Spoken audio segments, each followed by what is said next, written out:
The town library was a sanctuary for many, including me. I always found comfort amidst its tall wooden shelves and the scent of old pages. That day, as the sun streamed through the large windows, casting a warm glow on everything, I was engrossed in the romance section, trying to find a book that I hadn't read. A soft thud and the flutter of pages startled me, and I looked up to find myself almost nose to nose with a man who appeared just as surprised. He had hazel eyes that sparkled with amusement and a slightly disheveled tuft of brown hair. "Oh, I'm so sorry," I stammered, realizing I'd knocked a few books out of his hands. "I should have been more careful." He chuckled. "No harm done. I'm David." He extended a hand to help pick up the scattered books. "Amelia," I replied, grateful for the friendly gesture. As we collected the books, our fingers brushed against each other, causing a tiny jolt of electricity. I glanced up to see if he felt it too. From the faint blush on his cheeks, it seemed he did. "So, Amelia," David began, breaking the momentary silence, "are you always this engrossed in your book choices?" I laughed. "Only when I can't decide on my next fictional escape. How about you? What brings you to the library?" "I've been trying to find a good book on photography," he admitted, pointing to the stack in his hands. "It's more than just a hobby for me." Our conversation turned to hobbies, dreams, and even our favorite foods. It was surprising how easy it was to talk to David. We ended up abandoning our book search and found a cozy corner in the library's cafe. Hours seemed to fly by as cups of coffee turned cold and our conversation delved deeper. "I've always loved this library," David confessed, looking around with a nostalgic smile. "I used to come here with my mom. She'd read to me for hours." "Sounds lovely," I said, thinking about my own childhood memories. "It was," David replied with a distant look in his eyes. "But things change." There was an unspoken depth to that statement, hinting at stories yet untold. It made me even more curious about him. We left the library with a promise to meet again. From that day on, David and I were inseparable. Each date felt like an exploration, not just of the places we went to, but of each other's worlds. The bond we shared grew stronger, leading us to a beautiful wedding day where I felt like everything was falling into place. Yet, amidst all the joy, one figure stood out, casting a long shadow on our happiness. David's mother, Mrs. Marion Hughes. Her sharp gaze always seemed to linger on me a little too long, her smiles never quite reaching her eyes. I hoped that with time, she'd see how much David and I loved each other and accept our union. But that was a hope soon to be tested. The excitement of expecting a baby was overshadowed by the constant nausea and fatigue I felt. Every morning was a battle, and by evening I was utterly exhausted. David watched with concern, always by my side, supporting me in every way he could. One evening, after a particularly rough day, David approached the subject. "Amelia, maybe we should think about moving closer to family for a while, just until the baby comes." I hesitated. Moving back to David's family home meant being closer to Marion. "Do you think that's a good idea?" I asked, uncertainty in my voice. He took my hand gently. "It's just a thought. Mom did raise 3 kids. She might help with the baby stuff and, more importantly, support you when I'm at work." I pondered over it. "I'm just worried about how things are with your mom," I admitted. David sighed. "I know Mom can be a bit difficult, but she's still family. Maybe with the baby on the way, things might change. Give her a chance?" With a deep breath, I agreed. "All right, but if things get tough, we need to have a backup plan." The move happened quicker than I anticipated. David's childhood home was a large, old-fashioned house with creaking floorboards and a sense of history. The first day we arrived, Marion greeted us at the door, a broad smile on her face. "Welcome home, David," she said, hugging her son tightly. Then, turning to me, her tone softened. "And you too, Amelia. I hope your stay here is comfortable." For the first few days, Marion was the image of a doting mother-in-law. She made my favorite meals, helped me set up the nursery, and shared stories of David's childhood. It was almost as if the icy tension from before had melted away. One evening, while David and I were in the living room, Marion joined us with a tray of hot cocoa. Handing me a cup, she said, You know, Amelia, pregnancy suits you. You look radiant. I smiled. Thanks, Marion. And thank you for everything you've been doing. It's been a great help. She nodded. It's the least I can do. Family takes care of each other. The words sounded reassuring, but a faint trace of something in her eyes made me wonder. It seemed like a perfect setup, a haven I hadn't expected. But as the days turned to weeks, subtle changes began to emerge. The sweet facade Marion put up began to show cracks, especially when David wasn't around. I tried to brush off the unease, hoping that my pregnancy hormones were just making me overly sensitive. But deep down, I couldn't shake the feeling that there was more to Marion's kindness than met the eye. The days in the old house started to feel longer. With David often away at work, it was mostly just Marion and me. It didn't take long for her kind behavior to shift when we were alone. One afternoon, I was in the kitchen, making a sandwich. Marion walked in, looked at what I was preparing, and said, "You know, David always liked his sandwiches with more mayo, but I guess he's settled for less now." Taken aback, I replied, "I didn't know that. He never told me." She shrugged. "There's a lot you don't know about my son." Days like this became more common. It was always a comment here, a remark there. Each time, she made sure David wasn't around to hear. One day, I was resting in the living room, going through some baby names. Marion came and sat next to me. "You know, Amelia," she began, "if only David had chosen someone more, well, someone better suited to our family." I looked up, surprised. "What do you mean, Marion?" She leaned in closer. "Let's be honest. You've struggled so much with this pregnancy. It makes me wonder if you'll be able to handle what comes next." I felt a sting in my eyes, holding back tears. "I'm doing my best," I whispered. Marion sighed. "For David's sake, I hope your best is good enough." Every interaction became a challenge. I tried to avoid being alone with her, but she always found a way. The house felt oppressive, and I started to dread each day. The only solace was David's comforting presence when he came home. But even with him, I hesitated to speak up, fearing it might cause a rift between mother and son. Things got even more strained when David informed us of a business trip he had to take. "It's just for a few days," he assured me, pulling me into a hug. "Mom will be here with you. Everything will be all right." The night before his trip, I overheard David talking to Marion in the hallway. "Please, Mother," he said, his voice filled with concern. "Promise me you'll take care of Amelia." Marion's voice was sugary sweet as she replied, "Of course, my dear. Don't you worry. I'll look after her." I went to bed that night with a heavy heart, sensing that the storm was far from over. With David gone, the house's atmosphere grew thicker than ever. Every room I walked into felt like stepping onto a battlefield with Marion. But as the days went by, I realized that I couldn't just keep dodging her verbal attacks. I needed to defend myself, and maybe even counterattack. The day after David left, I sat in our shared living room, browsing through online forums for advice on dealing with difficult family members. The consensus was clear. Evidence was crucial. That's when the idea of the voice recorder struck me. If I could capture Marion's words, I could finally show David her true nature. The very next day, I made a trip to a local electronics store. As I was browsing through the different recorders available, a friendly store assistant approached. "Looking for something specific?" he asked. "Something that can record voice discreetly," I answered. He nodded, showing me a small device.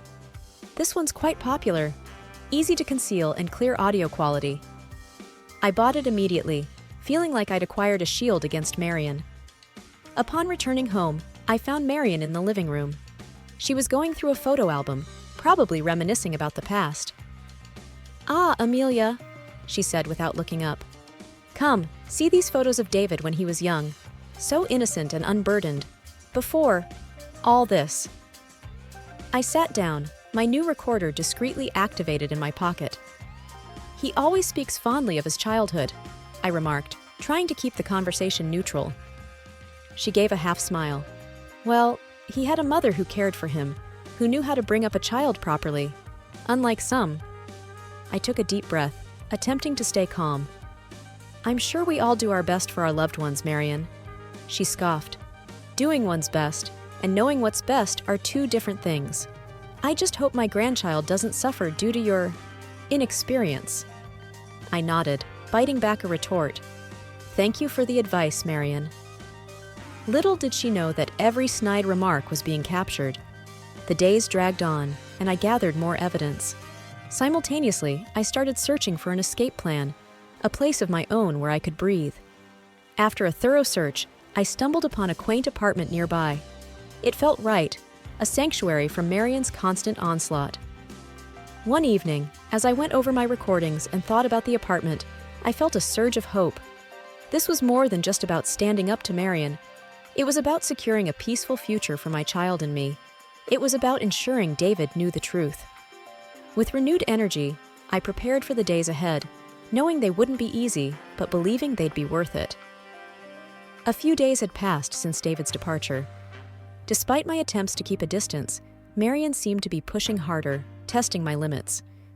One particular evening, after dinner, she decided to bring up the topic of baby names. I was in the living room, looking through a baby name book David had bought for us. "Naming a child is a significant task," she began, settling herself on the sofa opposite me. "It should be done with care." I looked up, nodding. "David and I have a list. We're considering a few options." Marion tilted her head, her eyes sharp. "Well, let's hear them." Taking a deep breath, I began. "We're thinking of Lily if it's a girl or Ethan if it's a boy." She rolled her eyes. "Lily? Sounds like a name for a pet. And Ethan? So common." I felt my cheeks heat up. "They're just options. We haven't decided."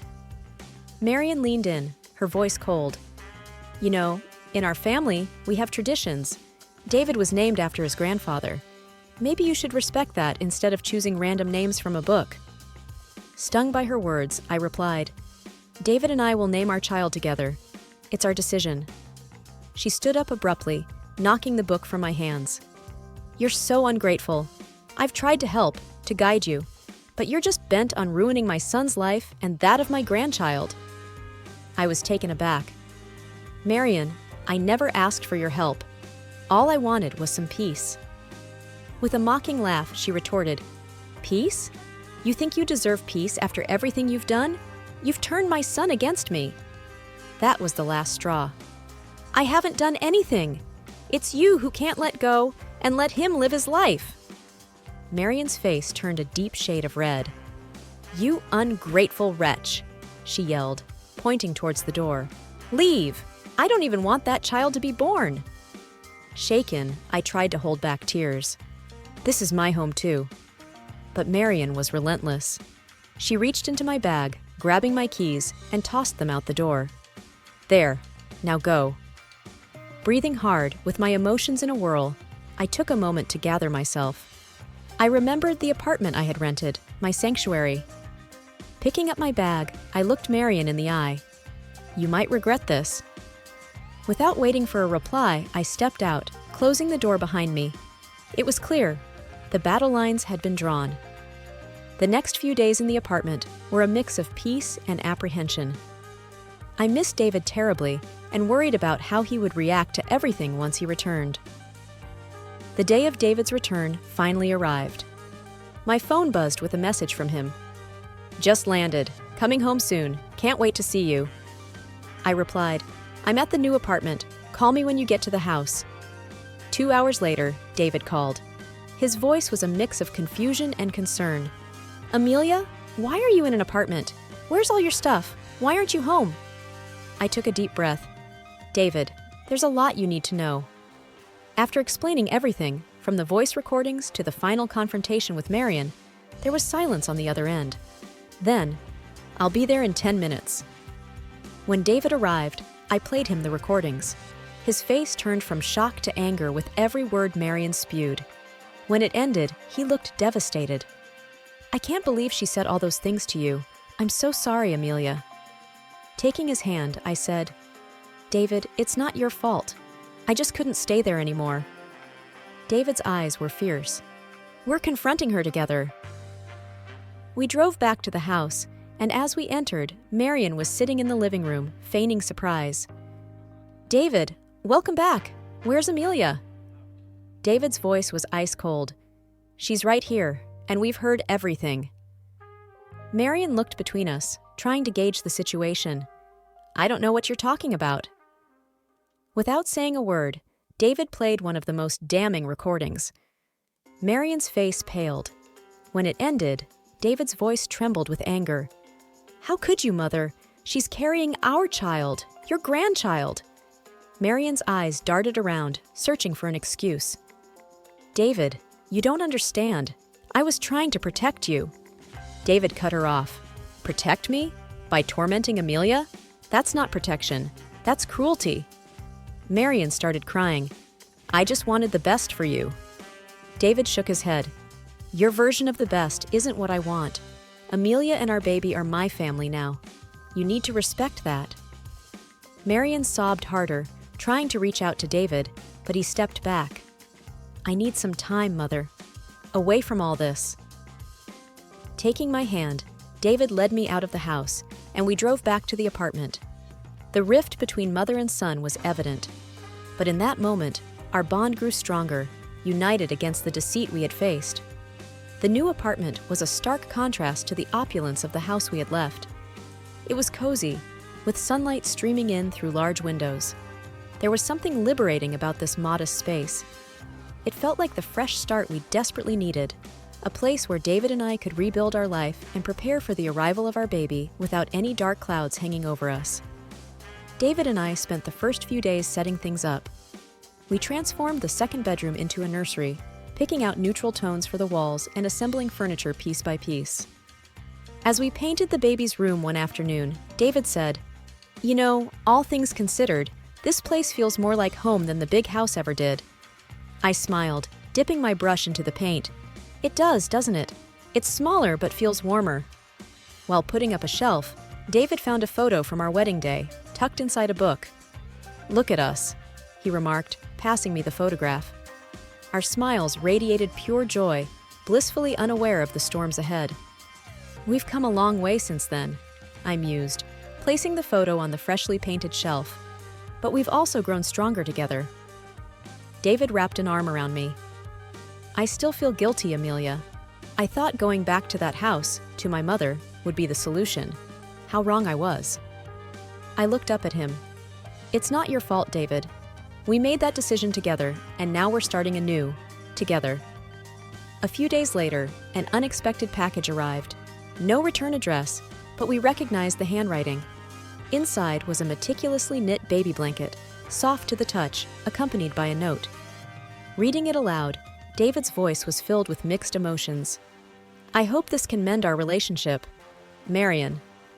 We exchanged glances, both pondering the same question. Could things ever go back to the way they were? After a deep sigh, I said, "It's a beautiful blanket, and I appreciate the effort, but—" David nodded in understanding. "I know. We need to protect our peace, our family. The past has shown us that." We were unified in our decision. Our focus was the life we were creating, the family we were building, and the love that remained unshakable.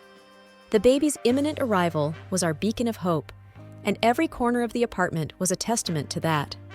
We had carved out a sanctuary, distancing ourselves from past hurts and looking forward to a future filled with love and trust. Our new apartment became a symphony of baby cries and joyous laughter. Sophie, with her tufts of brown hair and curious hazel eyes reminiscent of David, was our pride and joy.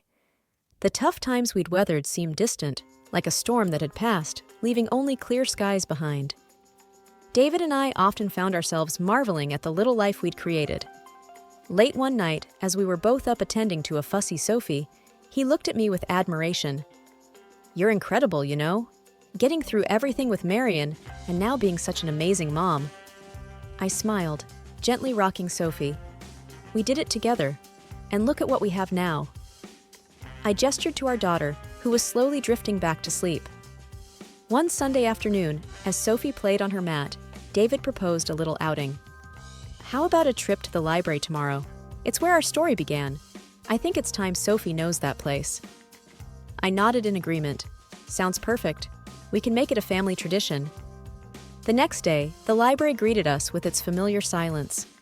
We showed Sophie the very spot where we had met. David, holding her little hand, whispered, "This is where I met your mom, where our family's story began." In that moment, standing in the midst of aisles filled with countless stories, we felt grateful for our own. We had faced challenges, yes, but they had shaped our journey, guiding us to this present moment. The library had been the start of our story, and now it played a part in Sophie's. As days turned into weeks and weeks into months, life continued its rhythm. We shared tales of bravery and love with Sophie, always emphasizing the importance of standing up for oneself and one's family. Marion, although a part of our past, barely featured in our conversations. One evening, while putting Sophie to bed, I realized the true weight of the decisions we had made. By choosing our family's happiness and well-being over external pressures, we had set a foundation for Sophie to grow up, knowing the value of love, trust, and resilience. With Sophie asleep, I walked out to the living room where David was waiting. We sat, hands entwined, looking at the city lights. The world outside held challenges and uncertainties, but in our little apartment, there was only warmth, love, and the promise of many tomorrows.